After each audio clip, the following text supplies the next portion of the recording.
Kapatid Daily, nandito po ang mag-inang Domingo dahil gusto po nilang idulog sa inyo yung problema po ni Brad Manolito Domingo. Partikular na po ang kanyang mga anak na babae na nagawa niya ng pang-aapi, panggahasa, at pag-aatem ng o panghihipo at paninilip po habang naliligo. At siguro po para po patutuhanan ang mga bagay nito, narito po ang isa sa kanyang anak, kapatid na Eli, at gusto rin po nilang madesisyonan ang bagay na ito. Narito po si Sis Daphne Domingo. Magandang gabi po, Brad Eli. Pasensya na po sa dagdag na pasanin po sa inyo.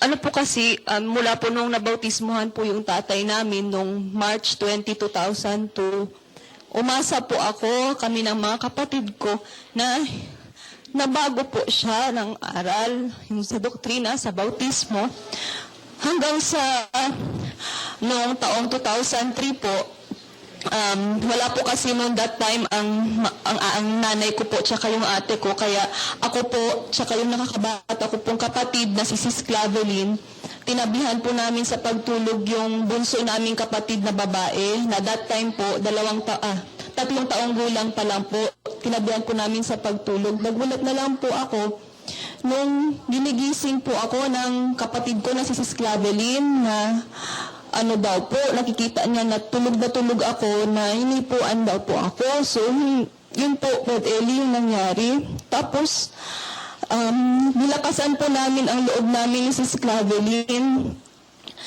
Hinarap po namin ng tatay namin, tinanong po namin siya, sabi namin, bakit mo nagawa yun? Tapos, itinanggi niya po, Brad Eli, sabi niya, wala daw po siyang maalala. Tapos, humingi na lang po siya ng tawad kung nagawa niya man daw po yun. Pero, tinanggi niya po. So, lumipas po yung mga taon, naalala ko po, noong 2006, Brad Eli, napapansin ko po siya na lagi po siyang nanginilip sa ate ko po habang namimigo, sa kapatid ko po na babae, kahit po yung sa akin, napapansin ko po na parang may tao po nakasilip. Actually, nilapit ko po yun sa kuya ko po na kapatid din. Tapos parang ayaw po nila maniwala, Brad Eli, kasi bagong bautismo pa lang po ako that time, parang mahina pa po ako. Hanggang sa dumating yung point po, Brad Eli, na na suspindi po ako dahil may nangyari po sa amin ng kasintahan ko na kaanib na po. Asawa ko na po siya ngayon, si Brad Charles. Nung nangyari po yun, hindi naman po namin pinagplanuhan. Tapos po, lumipas po ang 1 buwan, na akala ko po buntis po ako, Brad Eli. So, wala po akong ibang malapitan kasi galit nga po yung mga kapatid ko, yung nanay ko, galit din po sa nagawa ko.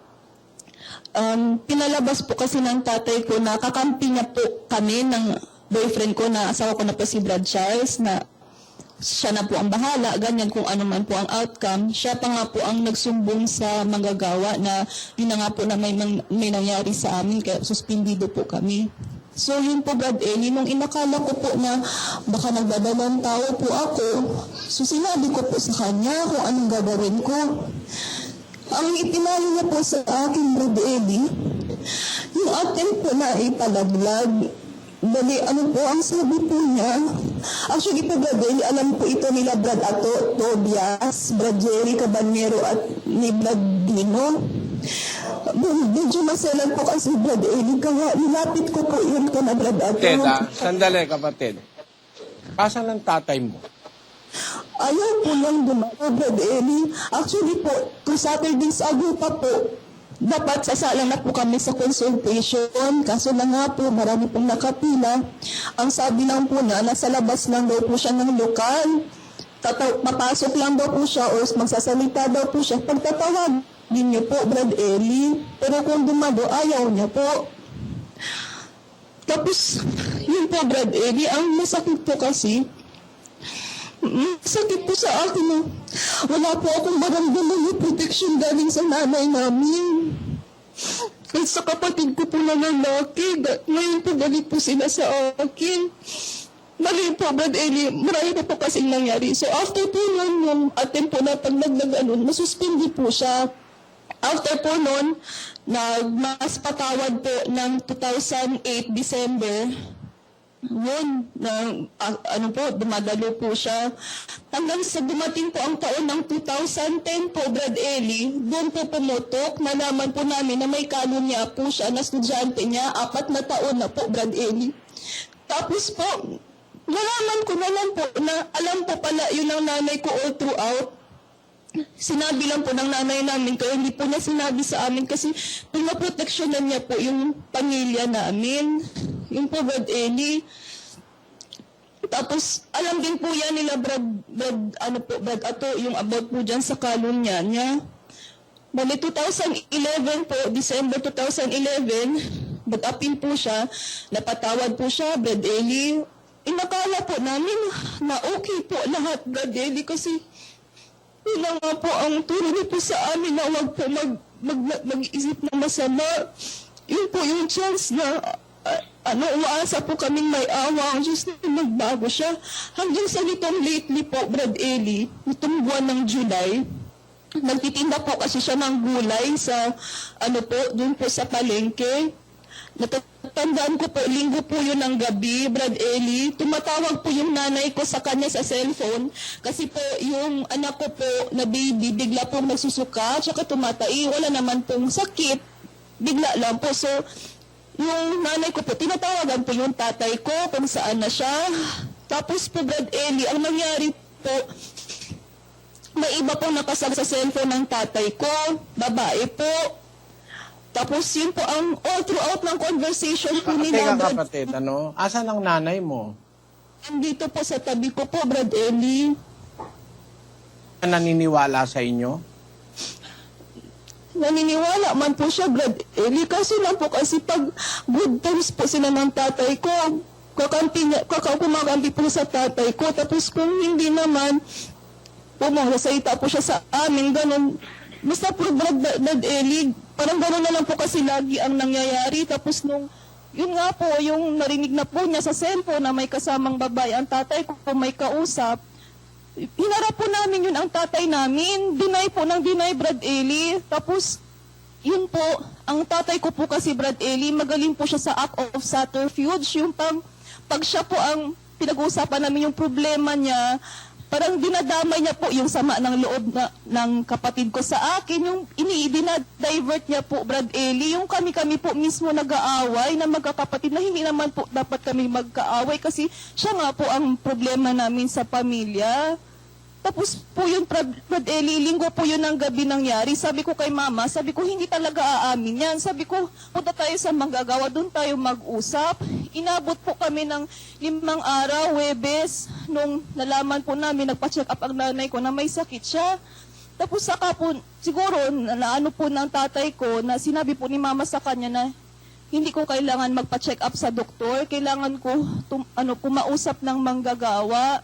Yun po, Brad Eli, yun po siguro ang nag-prompt sa tatay ko na umamin siya. Saka po siya umamin bago po kami humarap sa manggagawa. Bali, Thursday po yun ng hapon. Sinabi niya sa nanay ko na siya daw po talaga yun. Hindi ko lang po alam sinong ka-text niya. Basta ang text po na nakita ko habang tinatype niya po, ang sabi niya, always sinasabi ko sa'yo na ako na lang ang taong natitira na makakaintindi sa'yo. Yun po ang text na yan. Ako po, Sandali lang kapatid ha. Yung nanay mo muna, yung katabi mo yung nanay mo. Siya naman na muna ang pagsalitain natin tungkol dyan sa sinasabi mo na yan. Sige po kapatid, totoo ba yung sinasabi po ng anak nyo? Magandang gabi po, Sis Luz, Brad Eli. Pipasalamat po.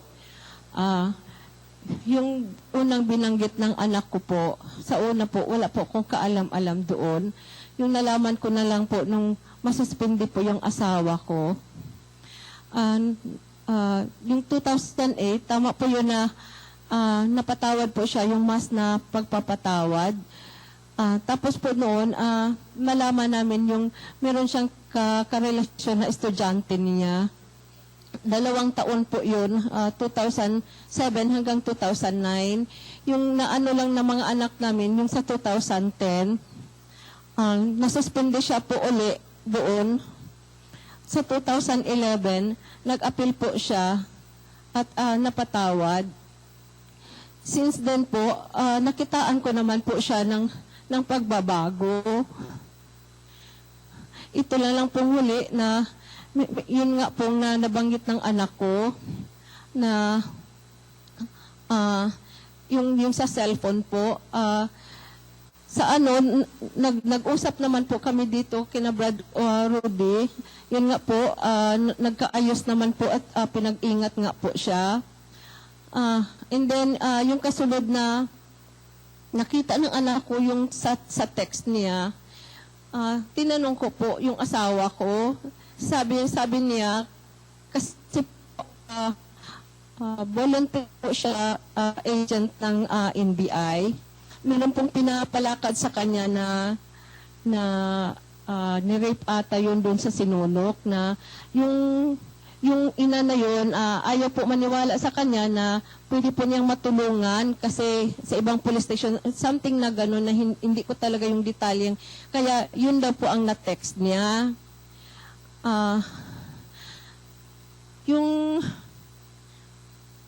Yung mga nabanggit po na kasalanan ng asawa ko, yung noon na hindi pa po kami kaanib, at yung iba, yung sa sunod na naanib na po kami.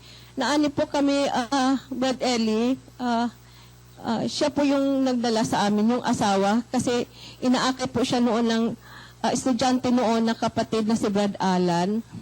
Doon po, kaming tatlo po nagkasabay. At pagkatapos noon, naging diakono po siya dito. At naikayat naman ang mga anak namin, except lang po yung may asawa na noon. Nadala po kami sa iglesia. Opo, kapatid, tanong ko lang po sa inyo, naniniwala ba kayo doon sa mga anak nyo na sila ay ginagawa ng kahalayan ng asawa ninyo, nung sila ay nagsasabi sa inyo? Naniniwala ba kayo? Actually po, nalaman ko na lang po yun, yung masuspindi po siya, Sis Luz. Kasi yung masilan yun yung naalala ko po, tinawag po siya ni Brad Ato at saka nandito pa noon si Brad Boyet na hindi po ako pinasama na kinausap siya. Kaya wala talaga po akong kaalam-alam noon. Yung Pero- later na lang po naalaman ko. Opo, kapatid, yung sabi kasi ng anak ninyo ay wala silang makuhang protection sa inyo kasi nagsasabi sila sa inyo, pero hindi kayo naniniwala. Totoo po ba yon? Hindi po, Sis Luz, hindi ko po alam yung noon. Yung nalaman ko lang po, yung masuspindi na po siya, saka po sila nagsabi sa akin.